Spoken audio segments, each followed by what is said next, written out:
तुम्हें मृत्यु का भय नहीं है ना अश्वत्थामा? मैं तुम्हारी मृत्यु ही खींच लेता हूँ, तुम्हें अमर होने का अभिशाप देता हूँ। अंग अंग कलेगा, तुम्हारे रोए रोए से रक्त और पीत पाएगा, तुम्हारे निकट कोई नहीं आएगा अश्वत्थामा। क्या महाभारत का योद्धा अश्वत्थामा आज भी हमारे बीच जीवित है? क्या ये सच है कि भगवान श्री कृष्ण के भयानक श्राप के कारण माथे पर कभी न भरने वाला घाव लिए वो पिछले 5000 वर्षों से धरती पर भटक रहा है? अकेले समय के अंत तक पृथ्वी के कोने कोने में भटकते रहोगे, प्रतिक्षण मृत्यु के लिए प्रार्थना करोगे, किंतु मृत्यु तुम्हें प्राप्त नहीं होगी। या फिर ये सिर्फ इतिहास, लोक कथाओं और इंसानी कल्पना का मिला जुला रहस्य है? नमस्कार दोस्तों, आज हम खोलने जा रहे हैं भारत के सबसे रहस्यमयी और डरावने रहस्यों में से एक की फाइल। एक ऐसा रहस्य जहां धर्म ग्रंथों की भविष्यवाणियां, लोगों के दावे, प्राचीन किले, जंगलों की कहानियां और सदियों पुराने रिकॉर्ड सब एक ही नाम की ओर इशारा करते हैं। अश्वत्थामा, महाभारत का वो योद्धा जिसे मृत्यु भी स्वीकार नहीं कर सकी। पार्ट 1, महाभारत का सबसे भयावह श्राप। कुरुक्षेत्र का युद्ध समाप्त हो चुका था, कौरवों की सेना नष्ट हो चुकी थी, दुर्योधन मृत्युशैया पर पड़ा था। लेकिन उसी रात क्रोध, बदले और पागलपन में डूबे अश्वत्थामा ने एक ऐसा कदम उठाया जिसने इतिहास बदल दिया। उन्होंने पांडवों के शिविर में घुसकर सोते हुए द्रौपदी के 5 पुत्रों की हत्या कर दी। इतना ही नहीं, उन्होंने ब्रह्मास्त्र का प्रयोग करके अभिमन्यु की पत्नी उत्तरा के गर्भ में पल रहे बच्चे को भी मारने की कोशिश की। वो बच्चा था परीक्षित, वंश की आखिरी उम्मीद। तभी भगवान श्री कृष्ण ने क्रोधित होकर अश्वत्थामा को श्राप दिया। अज्ञान में जियोगे, अंधकार में जियोगे, सारा समाज तुम्हें धुतकारेगा, परंतु तुम श्वास लेते रहोगे अश्वत्थामा, तुम श्वास लेते रहोगे। कहा जाता है कि उसी क्षण श्री कृष्ण ने उनके माथे से दिव्य मणि निकाल ली और तभी से उनके माथे पर एक ऐसा घाव बन गया जो आज तक नहीं भरा। बाका 5-2 असीरगढ़ किला, जहां आज भी महसूस होती है उसकी मौजूदगी। मध्य प्रदेश के बुरहानपुर में स्थित असीरगढ़ किला को लोग अश्वत्थामा का किला भी कहते हैं। ये किला घने जंगलों और पहाड़ियों के बीच बना है। दिन में भी यहाँ एक अजीब सा सन्नाटा महसूस होता है। स्थानीय लोगों का दावा है कि अश्वत्थामा आज भी इस किले के भीतर बने प्राचीन शिव मंदिर में पूजा करने आते हैं। सबसे रहस्यमयी बात क्या है?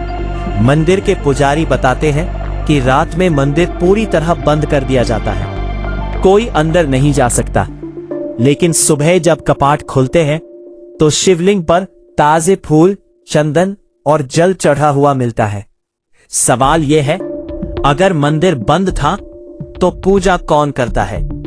कई लोगों ने दावा किया कि उन्होंने रात के अंधेरे में एक विशालकाय व्यक्ति को किले की दीवारों के पास घूमते देखा है। उसके माथे पर गहरा घाव था और उसकी आंखों में ऐसा दर्द जिसे शब्दों में बयान नहीं किया जा सकता। कुछ सुरक्षा कर्मियों ने भी अजीब घटनाओं की बात कही है।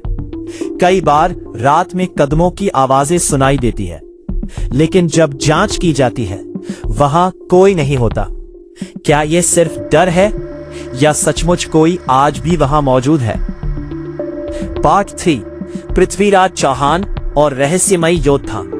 इतिहास में भी कुछ ऐसी घटनाएं मिलती है जो इस रहस्य को और गहरा बना देती है। कहा जाता है कि 12वीं शताब्दी में पृथ्वीराज चौहान की मुलाकात एक रहस्यमयी योद्धा से हुई थी। वो व्यक्ति असाधारण रूप से लंबा और शक्तिशाली था। उसके माथे पर गहरा घाव था जो लगातार बह रहा था। राजवैद्यों ने उसका उपचार करने की कोशिश की, जड़ी बूटियां दी गईं, तेल लगाया गया, मंत्रों का प्रयोग हुआ, लेकिन घाव नहीं भरा। कहा जाता है कि उस व्यक्ति ने सिर्फ इतना कहा, यह घाव किसी दवा से नहीं भरेगा, और फिर वह अचानक गायब हो गया। क्या वह वास्तव में अश्वत्थामा था या फिर यह सिर्फ एक लोक कथा? कोई नहीं जानता। पार्ट 4, नर्मदा के जंगलों में बिखने वाला विशालकाय आदमी। नर्मदा नदी के आसपास रहने वाले साधु संतों और ग्रामीणों के बीच सदियों से एक कहानी प्रचलित है। वे कहते हैं कि जंगलों में कभी कभी एक 10 फीट लंबा व्यक्ति दिखाई देता है। उसके कपड़े फटे हुए होते हैं, बाल बिखरे हुए और माथे पर गहरा घाव। वह लोगों से सिर्फ एक चीज मांगता है, थोड़ा तेल दे दो।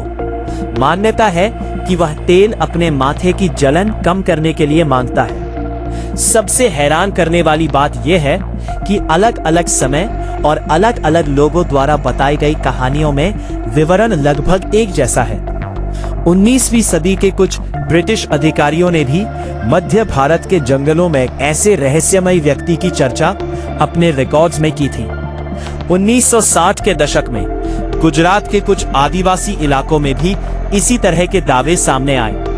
क्या यह सिर्फ सामूहिक भ्रम है या फिर सचमुच कोई अमर योद्धा आज भी धरती पर भटक रहा है? पार्ट 5, विज्ञान क्या कहता है?